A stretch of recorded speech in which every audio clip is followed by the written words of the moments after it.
Alright guys, here we are with Street Fighter, the original Capcom arcade game made in 1987. So we are going to put a credit in and see how we do. I'll just say that anyone that has played this probably knows it is notoriously bad. The inputs for the game are so fiddly. It's extremely difficult to get the moves to come out correctly. I've been playing for probably the last hour, just trying to get better at the inputs, but you can't just do the input and have the move come out. You have to pretty much spam the input to get it to come out. It's very, very frustrating. I've got it sort of okay now. And my tactic is to just use light punch for the whole game and just to throw fireballs constantly. So that's it. That's all I'm going to do. And we're going to see how far that gets us. So I think they call them special moves because you had to be especially lucky for the move to actually work back in the day. That's definitely why they were called special moves, because you had to be a special person to make that move work. But yeah, 1987 this one. I actually remember, it was weird, we had Street Fighter 2 in the small video store where I used to play in the arcade, and he probably had that there for about a year, I think. Probably about a year, I'd say. And after that year, he actually got this game in. Look at this cheapness! Yeah, so after a year of playing Street Fighter 2, he gets this game in, and we were like, man, you just took a massive backward step, hey? You've gone from Street Fighter 2 to this that was impossible to play in the arcade. Even though it was I think back then it was 20 cents a credit or something like that. You put 20 cents in the chute and you'd get a credit. But man, I said it with the art of fighting. You could be walking home in 30 seconds after putting that credit in. In this game, you could be walking home after 2 seconds. You could either get beaten by the computer pretty much or instantly, or you'd get so fed up with the game and it not working at all that you just storm out of the store and just vow never to come back.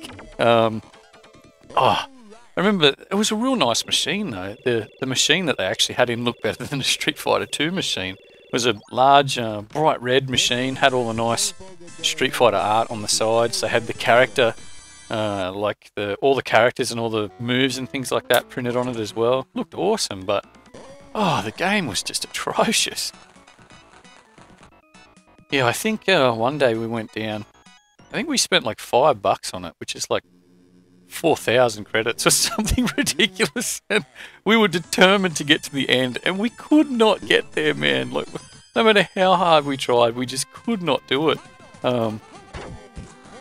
Yeah, after I think he had it in there for about a month, and people just stopped coming in. People stopped playing games there, so we sort of said, dude, get something else in. And yeah, what actually did happen after that, when we told him to get something else in, he got Street Fighter 2 back in, and he actually asked us if we knew about Neo Geo games, and we pretty much all said that we'd seen some of them in the arcades, and he said, well, he was thinking about putting 2 machines in the store, and we said, man, you get 2 machines in here, that's going to be sick. So it's going to be double your income. So what he did, he put Street Fighter 2 in, and he put a Neo Geo machine in. So, and the dude that actually he rented the machines off, he would come in and talk to us when we were playing the games and tell us what was out and if we wanted to change any of the games. So the first one that he got in was actually World Heroes. That was the first Neo Geo one that he actually had in, and it was like a direct Street Fighter clone, but it was terrible. It wasn't very good. I should actually do a video on that. And see how we go. Man, did I just get punched twice and I'm dead? It's Mike Tyson for you. But yeah, after that, he said that he had a samurai game, and that was when we first saw Samurai Showdown. So Samurai Showdown actually stayed in the store for a while. So not many people were very good at it, but it was a cool looking game, and we all liked to play it. It was cool to challenge each other as well. And if you won the match and cut your friend in half. You could have a bit of a laugh over that. Never actually got any of the Mortal Kombat games in there. You mainly stuck to the Street Fighter 2. Street Fighter 2 was pretty much in there for forever. Like, if that store was open, it had Street Fighter 2 in there. But yeah, having the two cabinets side by side, I actually had a chance to get a cabinet. It was like one of the Neo Geo. I think they call them the MVS cabinet, where you can have the multiple cartridges in it. I had a chance to get one of those a couple of years ago, and it was really cheap, and I was so upset I didn't get it, because it was a really good price for such a nice cabinet. Plane going over my house again. That's funny, there's a plane there and there's a plane going over my house. Decent. But yeah, this was the biggest mistake he made, putting just this machine in the store. I think the thing was actually, after he put Street Fighter 2 in, that was the first time... Wow, Lee's just going mental! Yeah, after he put Street Fighter 2 back in after this one, that was the first time the credits actually went up, and they were $1. So it wasn't actually, it was $1 for 2 credits, so it was 50 cents per credit, but the machine only accepted dollar coins, so you had to put $1 in no matter what. But yeah, I mean the prices to play like arcade games now is ridiculous. Like here in Australia, we have like a popular like arcade like called Time Zone, and I mean you go in there and you get the digital, like the cards. You don't go in there and put coins in the machines anymore, so go in there with a card. And if you want to play like Street Fighter 4, like a credit for Street Fighter 4 is $2.20. $2.20. Like, I mean, I understand they've got to recoup their costs that they invest into the machine, but $2.20 for a credit, that's insane.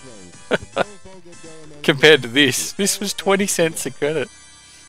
But I suppose if you compare the two games, there's a fairly large difference between them, I suppose you could say. So here's my old mate Ken. Looks like he's chilling down in Chinatown. Oh, Ken, get out. 2 jump kicks, 50% life. That's pretty fair. Money exchanger. Get in there, Raggedy Andy. You got to admit, right, he looks a lot like Raggedy Andy with his red hair. He looks like a soulless monster. Look at those jump kicks. I wonder if we can we do a hurricane kick? Nope. Can't even do a kick. What the hell? Oh, I think I've just ruined the playthrough by trying to do a hurricane kick. Alright, fireballs, fireballs, fireballs. Wow, look at that. How did I damage him so much? Oh, don't start that shite. Get out of here again. Too old. Nobody listens to techno, so let's go. What strength? You just kicked my ass. You look at this. Pretty sure yellow is max strength. No? But the last one, yellow, was max strength. What do I have to do? Red this time? I played it before and I had the bar completely yellow, so that should be the maximum strength that you can use. No. He broke his hand off. Stupid game.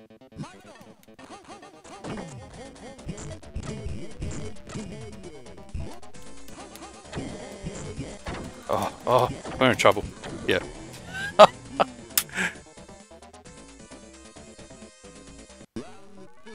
Alright. See if we can get some fireballs happening, because it's the only way we can win. Oh, we ducked it. He's going off! What? Did you see how fast that was? That was literally a couple of seconds, man. Oh, well. There was a playthrough of the first Street Fighter game, which spawned 1 million clones and gave birth to $1 million industry. So, thanks for watching that, guys, and I hope you enjoyed. I'll see you later.